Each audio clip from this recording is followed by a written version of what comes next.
Hey everyone, welcome back. Hope you're having a fantastic day so far. So, according to a recent survey, about 2/3 of Social Security beneficiaries said they were unhappy with the most recent cost of living adjustment increase. That all could soon change with a new piece of legislation.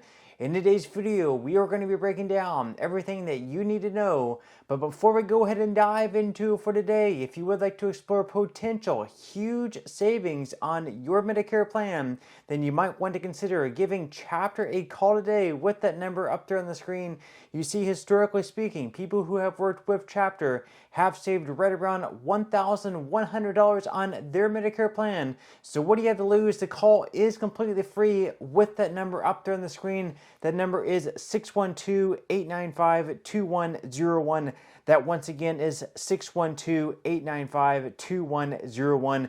And again, on average, people who have worked with Chapter have saved right around $1,100 on their Medicare plan. So what do you have to lose? Give Chapter a call today, and thank you to Chapter for sponsoring today's video. Okay, so diving right into for today. So according to a recent survey conducted by the Senior Citizens League, right around 2/3 of Social Security beneficiaries said they were unhappy, they were dissatisfied with the most recent Social Security cost of living adjustment that came in at 2.5% this year in 2025. Now looking ahead to 2026, the COLA looks like it's actually going to be a little bit higher next year in 2026 than this year in 2025. Right now they're expecting anywhere between 2.6 to 2.8%. However, even with that, it would be my best guess that most people would be dissatisfied with that amount of cost of living adjustment. But leave your thoughts and comments below. Would you be happy with that? Would you be unhappy?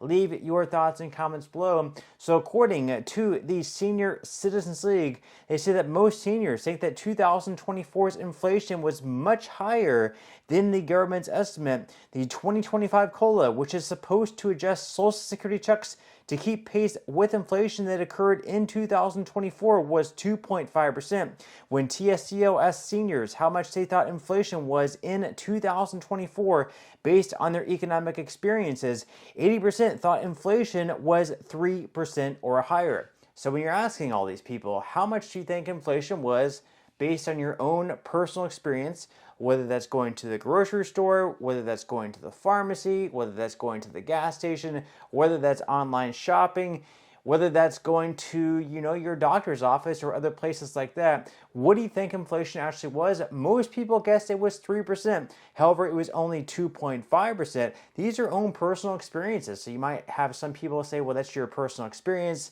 This is actually the real statistics. But 80% of people, you have to start listening to what they're thinking. Now, they go on here to say that nearly all seniors want to see reforms in Social Security's COLA calculation. When TSCO asked seniors whether they would support any of 3 different policies to raise future COLAs, 96% said they were in favor of at least one. The most popular option, supported by 68% of seniors, was calculating the COLA with an inflation index that better represents seniors' economic experiences. The government currently calculates the COLA with the Consumer Price Index for urban wage earners, which is CPIW for short, but TSCO advocates switching to the Consumer Price Index for the elderly, which is CPIE for short. So basically, those are two different inflation metrics. So basically, with any of them, like CPIW or CPIE, they basically, in them, they have like a basket of goods and services, and then they weigh them differently. So for like the CPIW, for example, healthcare might be weighed at just 3%, whereas in the CPIE, they might weigh healthcare expenses at 10%. So healthcare usually, rises faster than other things typically. So in that case, of course, the CPIE would be higher. Now, as far as what TSCL's Executive Director Shannon Benton is saying, she says the data in this study shows what seniors have been telling TSCL for years. Social Security checks aren't keeping up with inflation. If 4 in 5 seniors think inflation was higher than the government reported in 2024, maybe we should stop questioning their experiences and start questioning why the COLA is failing to measure them. She also said, seniors also want to fund stronger COLAs and benefits for future generations by cutting loopholes in the Social Security payroll tax. The data shows their favorite method for doing so is eliminating the limit on earnings subject to Social Security payroll taxes, which is currently just a loophole that lets wealthy Americans pay less than their fair share into the program. And finally, she also said that cutting Social Security benefits simply is not an option. With nearly 3/4 of seniors depending on Social Security for at least half of their income, any cuts to the program or reductions in benefits would push millions of hardworking Americans further into poverty, robbing them of their right to retire with dignity. So leave your thoughts and comments below. What do you think about Shannon Benton's statements? Do you agree with what she's saying? Do you disagree? Leave your thoughts and comments below. Now, of course, we can talk about making the COLAs higher for future years. We can shift it over to the CPIE, for example. Or in Washington, they could actually do something about it. And we actually have some lawmakers proposing a new piece of legislation that would actually change the cost of living adjustments from the CPIW over to the CPIE only in years that the CPIE is higher. Because some years it changes from year to year. Some years the CPIW is actually higher. So whatever ends up being higher, they would use either the CPIW or the CPIE. We're going to go ahead and dive into that piece of legislation right now from this article from Kiplinger. They say that a new bill could result in an important change in Social Security cost of living adjustments that could benefit retirees.